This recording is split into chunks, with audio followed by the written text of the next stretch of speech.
Quelle nouvelle et quel bilan du centre de rétention administrative de Matoury. Comme chaque année, l'association La CIMAD a publié son rapport annuel et national sur ce qu'on appelle la rétention administrative, donc une mesure privative de liberté qui permet de placer un étranger dans un centre de rétention lorsqu'il fait l'objet d'une procédure d'éloignement du territoire français, donc expulsion ou reconduite à la frontière.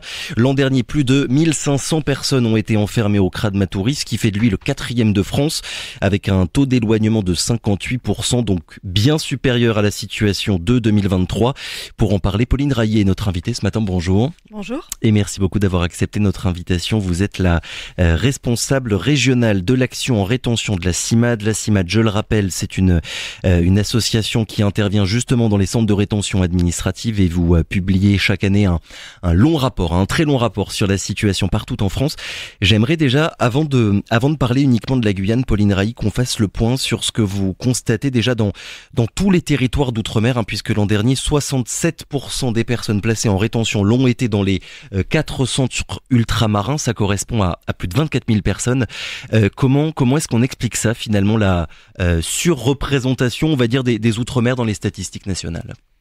Alors, avant de parler des Outre-mer, peut-être faire une introduction un peu plus générale sur ce rapport annuel rétention qui est publié pour sa 15e année consécutive par les 5 associations qui interviennent dans les centres de rétention de l'Hexagone et de l'Outre-mer, dont la CIMAD. Il y a actuellement 25 centres de rétention sur l'ensemble du territoire, 4 en Outre-mer. Donc en Guyane, en Guadeloupe, à La Réunion et à Mayotte.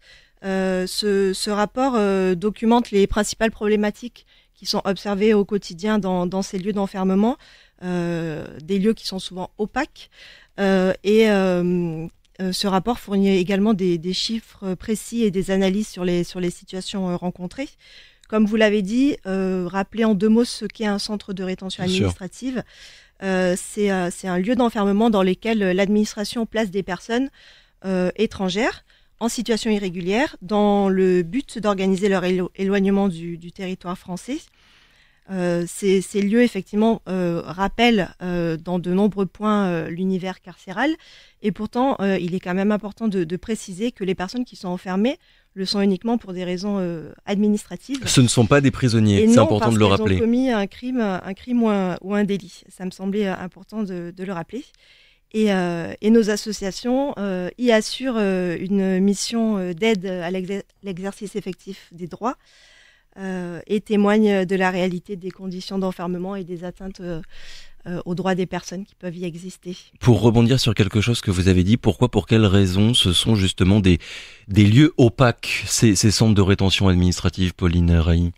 Tout simplement parce que la population générale ne peut pas y accéder. Il faut des autorisations soit délivrées par le ministère, soit délivrées par la préfecture pour y avoir accès. Oui. Donc c'est les personnes qui exercent une mission à l'intérieur, que ce soit les forces de l'ordre, donc la police aux frontières, ou les différents acteurs, comme donc la CIMAD, mais aussi l'OFI, aussi le service médical. Et puis il y a quand même des possibilités pour les personnes qui sont enfermées de recevoir de la visite de leur famille, de leurs proches. Donc 25 centres de rétention administrative sur tout le territoire national.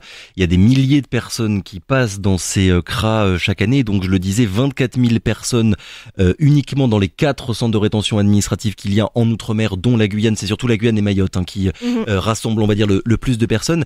Je vous repose ma question. Comment est-ce qu'on explique finalement qu'il y ait cette part-là considérable finalement dans les CRA ultramarins, Pauline Raillet? Alors sur les 40 000 personnes qui ont été enfermés dans l'ensemble des centres de rétention, c'est vrai que l'outre-mer représente une partie extrêmement importante, oui. Avec plus de 24 000 personnes qui ont été enfermées dans les CRA d'outre-mer, et Mayotte qui représente quand même à lui seul 92% des placements en rétention en outre-mer. Oui.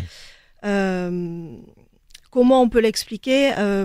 Déjà, la situation de Mayotte, effectivement, depuis de nombreuses années, concentre la majorité des placements en rétention. Et puis Et puis en Outre-mer, il y a un régime dérogatoire, donc avec un droit spécifique qui s'applique sur ces territoires ou dans certains territoires d'Outre-mer, dont la Guyane, dont Mayotte, où en fait le droit est moindre que dans l'Hexagone.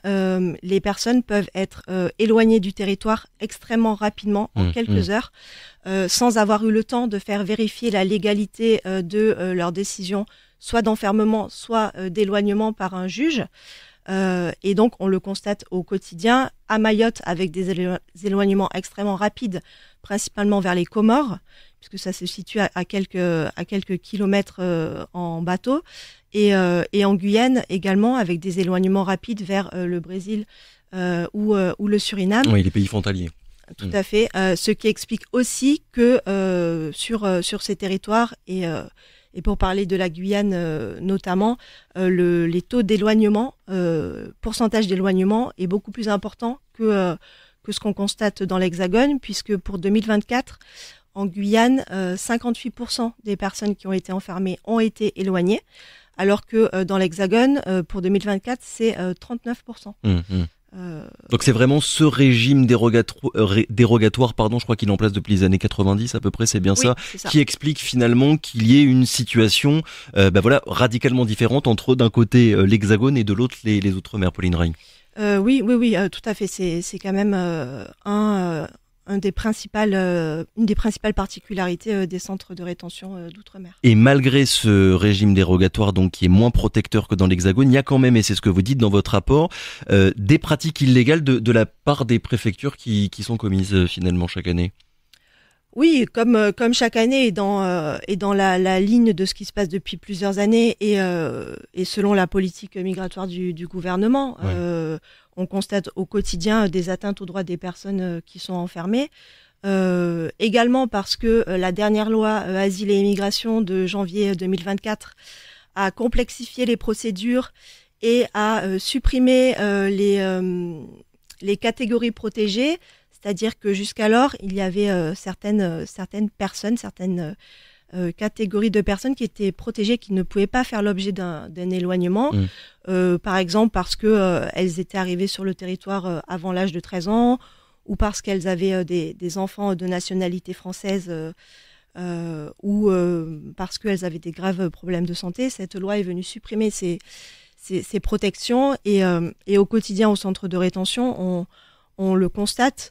On constate également que la préfecture, à notre sens, n'étudie pas suffisamment la situation des personnes avant de les enfermer au centre de rétention. Pourtant, il existe une procédure qui est prévue pour ça.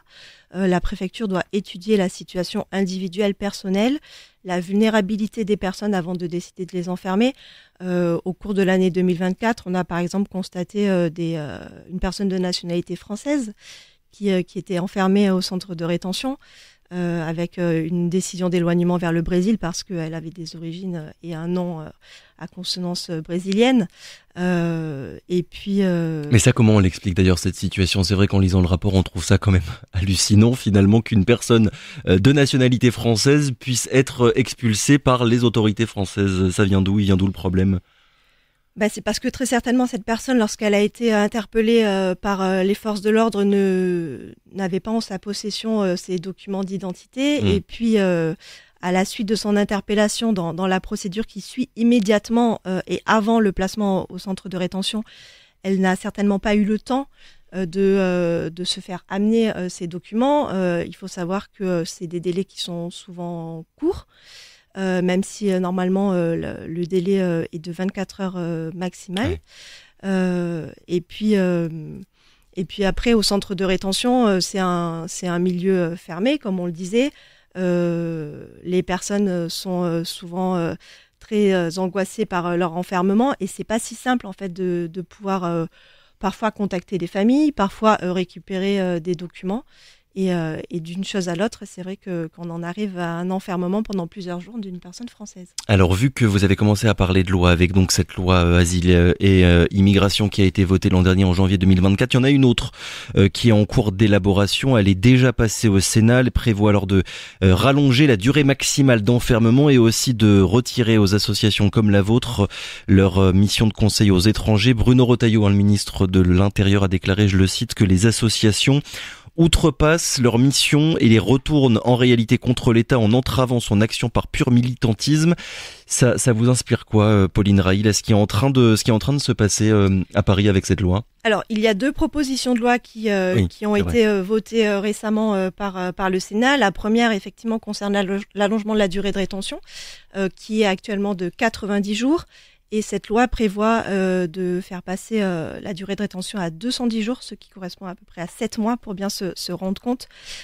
Alors qu'on constate, et c'est des chiffres qui le prouvent, que augmenter la durée de la rétention administrative ne permet pas d'éloigner davantage, puisque, pour vous donner quelques chiffres, entre 2020 et 2024, au niveau national, la durée moyenne de rétention a doublé, pour passer de 16 jours à 33 jours en 2024.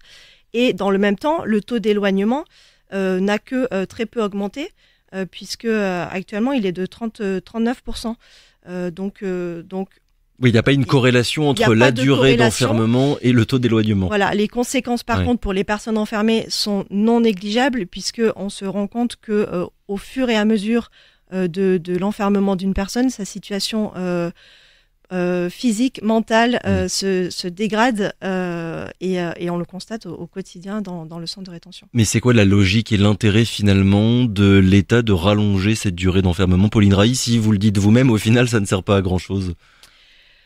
En fait, c'est une utilisation détournée de l'enfermement, non pas dans le but qui est prévu par la législation, qui est d'éloigner dans un délai le plus court possible une personne, mais plutôt un enfermement à visée peut-être punitive. Et politicienne, là, pour le coup, voilà, on sait bien évidemment le message que ça peut renvoyer.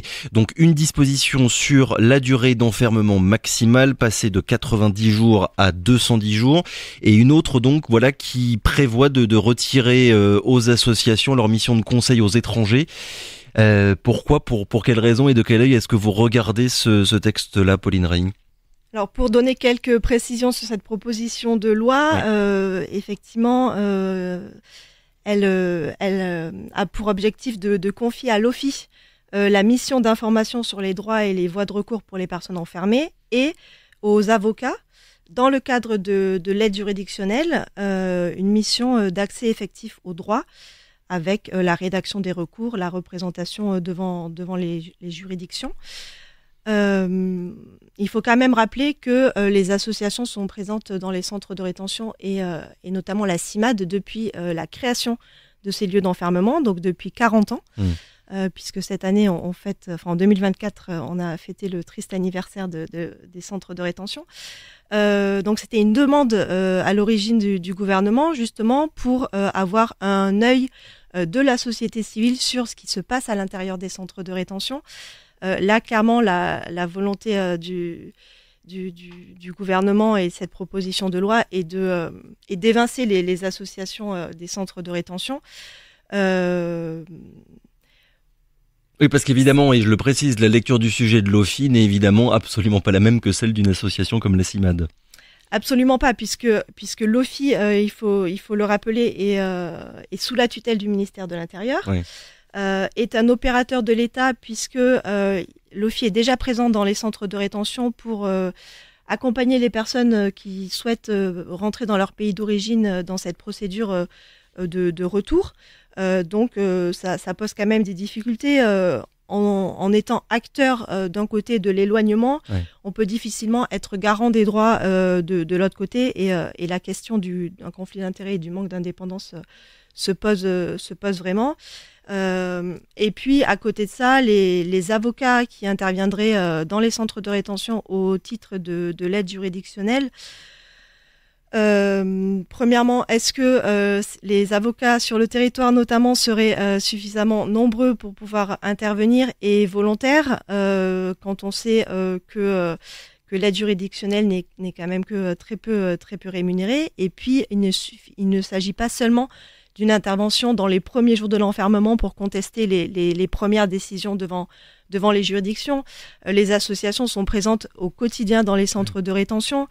On ne s'improvise pas spécialiste du contentieux du droit des étrangers. On sait que c'est quand même une matière qui est particulièrement complexe. De plus en plus complexe au fil des réformes. Et puis l'intervention des associations ne se limite pas seulement à du conseil juridique, mais on est aussi là pour faire le lien avec les familles, faire le lien avec les avocats, faire le lien avec les structures qui ont pu suivre précédemment les personnes qui sont enfermées. Et puis comme je le disais précédemment, on est quand même, on permet de témoigner de ce qui se passe à l'intérieur des centres de rétention. Oui, être un acteur finalement un peu indépendant pour dire la réalité de ce qui se passe dans ces lieux où justement précisément peu de monde est capable d'y aller. Tout à fait, parce que les associations ont une mission qui est encadrée, puisqu'on intervient dans le cadre d'un marché public, et puis encadrée également par le code des étrangers. Nos positions politiques, quelles qu'elles soient, n'interfèrent absolument pas dans notre mission au quotidien. Au sein des centres de rétention. Mais justement là-dessus, et je recite notre ministre de l'Intérieur Bruno Retailleau, les associations outrepassent leur mission et les retournent en réalité contre l'État en entravant son action par pur militantisme. Qu'est-ce que vous avez envie justement de répondre à ces propos de Bruno Retailleau, Pauline Rey ? Alors ce qu'on peut dire, c'est que c'est important de le préciser, c'est que l'ensemble des démarches qui peuvent être entreprises pour les personnes qui sont enfermées le sont avec strictement leur accord et leur volonté. Les recours qui peuvent être déposés devant les juridictions le sont parce que les personnes enfermées le souhaitent et le demandent. Et si il y a une augmentation des recours au fil des ans devant les juridictions, ce n'est pas parce que les associations amènent à cette massification, c'est au contraire parce que les mesures d'éloignement et les mesures d'enfermement augmentent, et que les procédures se complexifient avec tout au long de la procédure, effectivement, de multiples recours qui sont possibles. Mais il faut rappeler que dans un état de droit, l'accès au recours effectif est un droit fondamental. Et heureusement que les personnes enfermées peuvent contester leurs décisions devant les juges. Mais on entend bien, d'une manière ou d'une autre, le message en creux quand même que véhicule Bruno Retailleau, à savoir les associations, la CIMAD et anti-prison, pro-immigration. On connaît bien le climat actuel quand même sur toutes ces questions-là. C'est une manière de remuscler un petit peu finalement leur jeu sur le traitement des personnes en situation irrégulière, Pauline Rey, de vous mettre à l'écart. Très certainement. Il y a une volonté de mettre à l'écart l'ensemble des associations qui interviennent dans ces lieux d'enfermement, parce qu'on témoigne au quotidien, parce que par ce rapport qu'on publie chaque année, effectivement, on témoigne de ce qui se passe à l'intérieur. Ah oui, ça dérange. Ça dérange. Ouais. Sur la Guyane, il y a cette phrase que vous écrivez dans le rapport: l'année 2024 a été marquée par un enfermement à tout prix des personnes étrangères en Guyane, peu importe leur vulnérabilité et leur santé physique ou mentale. Un enfermement à tout prix, est-ce que vous pourriez revenir là-dessus, nous expliquer en fait la logique actuelle de la préfecture, Pauline Rey? La logique actuelle de la préfecture, c'est d'enfermer les personnes étrangères, comme je le disais, à notre sens, sans avoir étudié suffisamment les situations. Donc, les situations individuelles de chaque personne. Individuelles de chaque personne. Donc que ce soit des personnes qui ont de fortes attaches sur le territoire, des personnes qui ont des problèmes de santé.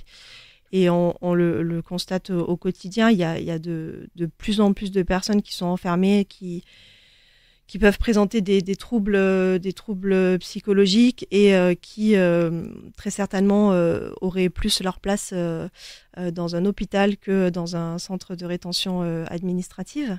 C'est quoi la photographie, on va dire, du CRA de Matoury l'an dernier? Le nombre de personnes, on l'a dit, 1555, donc on est à peu près, c'est bien ça, dans les mêmes proportions que depuis ces quelques années. C'est en légère augmentation par rapport à 2022 et 2023? Oui, c'est ça. Donc 1555 personnes enfermées, une majorité de personnes brésiliennes enfermées cette année. Oui, quasiment la moitié sont des Brésiliens et sont des hommes. C'est ça. Il y a beaucoup plus d'hommes qui sont enfermés, mais c'est un constat qui existe depuis de très très nombreuses années. D'accord.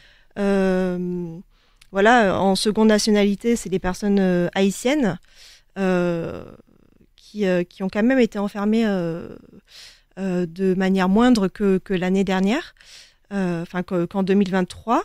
Cela peut s'expliquer parce que en fait, il y a quand même eu des décisions des instances internationales et compte tenu de la situation humanitaire en Haïti. Compte tenu de la situation humanitaire, l'aéroport de Port-au-Prince a été fermé aussi pendant plusieurs semaines. Donc très certainement ça a conduit la préfecture à interpeller ou en tout cas à enfermer moins de personnes haïtiennes, et tant mieux compte tenu de la situation du pays. Il y en a quand même eu, je me permets de vous couper, 241 personnes de nationalité haïtienne qui ont été enfermées l'an dernier à Matoury. Oui, tout à fait. Il y a quand même eu beaucoup trop de personnes haïtiennes enfermées quand on sait que l'ensemble des juridictions, que ce soit la Cour nationale du droit d'asile, a reconnu le climat de violence généralisée en Haïti, que ce soit le Conseil d'État aussi en décembre 2024 qui a pris une décision reconnaissant que l'éloignement d'une personne vers Haïti porterait atteinte à son intégrité physique, notamment avec les risques de danger qu'il peut y avoir pour elle. C'est à peu près ça. Ouais. C'est ça. Mais du coup, c'est quoi l'intérêt d'enfermer une personne si on sait qu'on ne pourra pas l'éloigner ensuite dans un deuxième temps? C'est bien un des sujets qui nous préoccupe. C'est valable pour les personnes haïtiennes et puis c'est aussi valable pour les personnes originaires du Guyana qui ont été enfermées aussi tout au long de l'année et encore alors que il n'y a pas eu de perspective d'éloignement. C'est vrai que c'est contraire en fait à ce que prévoit la législation pour l'enfermement, qui normalement doit être le plus court possible et dans une perspective de mise en œuvre de ces éloignements. Donc c'est vrai que c'est... Mais donc ça revient à ce que vous disiez tout à l'heure, il y a une espèce de dévoiement, on va dire, de l'utilisation actuelle des centres de rétention par rapport à ce qu'ils étaient censés faire à la base. Oui, tout à fait. Vous rappelez dans votre rapport que le CRA de Cayenne-Rochambeau, à l'époque, il a été créé en 1995. Je vais pas vous demander de nous refaire tout l'historique depuis 30 ans, mais déjà sur les conditions de rétention, Pauline Railly, quand vous observez, quand vous regardez un petit peu la situation année après année, c'est quoi la dynamique, on va dire, que vous observez? Est-ce qu'il y a déjà des améliorations dans les locaux et les infrastructures? Alors c'est vrai que depuis la création du centre de rétention, il y a quand même eu pas mal de changements avec effectivement quand même des améliorations. On peut pas le nier sur les conditions d'enfermement. Oui. Mais c'est vrai que ces dernières années, on a quand même l'impression que les conditions d'enfermement se dégradent ou en tout cas sont de plus en plus compliquées pour les personnes qui sont enfermées. C'est quand même les constats qu'on fait depuis plusieurs années avec un centre de rétention qui est soumis aux conditions climatiques du territoire, donc sans climatisation pour le moment, avec très peu d'occupation pour les personnes enfermées, avec c'est vrai parfois des moustiques. Voilà, c'est compliqué pour les personnes d'y rester ne serait-ce que un jour, 2 jours, 3 jours, donc avec potentiellement un allongement de la durée d'enfermement. C'est vrai que c'est assez inimaginable de pouvoir rester enfermé dans un centre de rétention tel que celui-ci pendant pendant près de 7 mois. Et les conséquences, on va dire du coup, pour les premiers intéressés, les personnes qui sont enfermées, Pauline Railly, vous parlez dans votre rapport de tentatives de suicide, de détresse physique ou psychologique, de violence aussi dans certains CRA ultramarins. Elles vous disent quoi? Elles vous rapportent quoi finalement comme information? Les personnes à qui vous parlez, que vous allez voir à Matoury par exemple? Elle nous rapporte déjà l'anxiété qu'entraîne un enfermement dans un lieu comme celui-ci, sans savoir exactement quel est le futur pour ces personnes. Est-ce qu'elles seront libérées au bout de combien de temps? Est-ce qu'elles seront expulsées au bout de combien de temps? Effectivement, au fil des jours d'enfermement, une dégradation de la santé physique et psychologique des personnes. Déjà, elles se souvent, la nourriture et le régime alimentaire n'est pas forcément habituel ou adapté à ce qu'on peut connaître au niveau local, et ça nous est souvent remonté par les personnes retenues. Et puis il y a quand même régulièrement des tensions entre les personnes retenues. Oui. Du fait. Oui, parce que beaucoup ne comprennent pas pourquoi elles sont enfermées et pourquoi ça dure aussi longtemps. C'est bien ça? Alors, quand les personnes arrivent au centre de rétention, il y a souvent effectivement une incompréhension de la situation. La CIMAD est là aussi pour expliquer la situation et les perspectives éventuelles qui peuvent exister. Mais ça ne suffit pas, en fait. Ça ne suffit pas au fil des jours. Le stress joue beaucoup, encore une fois.